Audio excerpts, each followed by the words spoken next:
Hey there everybody, it's me again.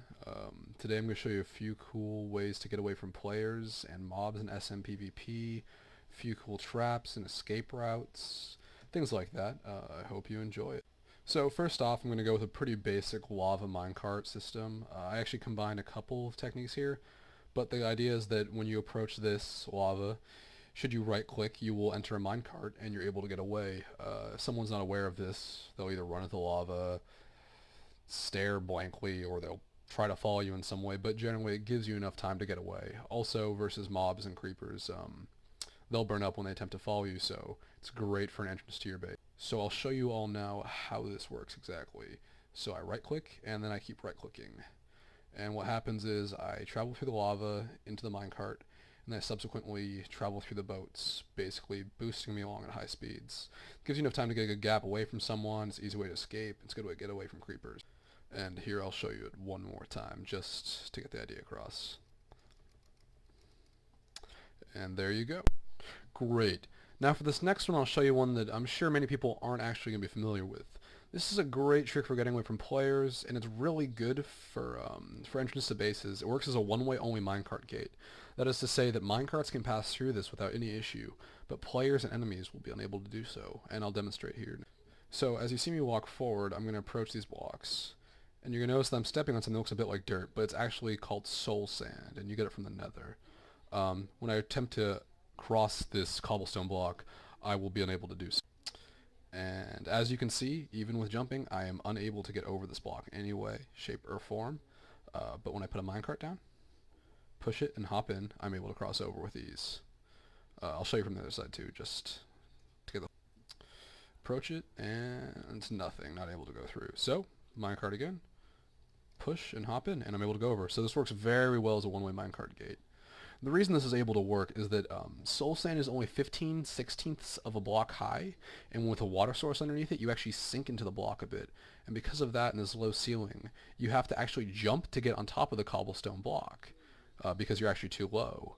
But when you jump, you hit the ceiling, making it impossible to pass through unless you have a minecart, or you're pretty fast with a diamond pick.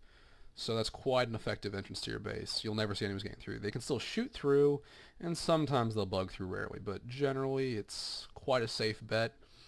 Makes for some humor. You can always hit them through there. It's great for just about any purpose. This next one I'm sure many of you have seen too. It was said to have been fixed, but that's just not the case. So as you see, I approach this painting, nothing happens, blah blah blah. Just looks like a normal painting. I hit this switch though, and I'm able to pass through the painting. Quite interesting, very useful for your base. Make a little escape trap. You can put the switch anywhere on the wall. So I'll show you all how this one works.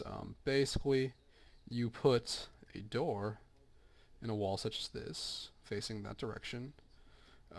You wire redstone to it, and then you put down your painting, and you have to wait for a 4 square size painting to pop up. So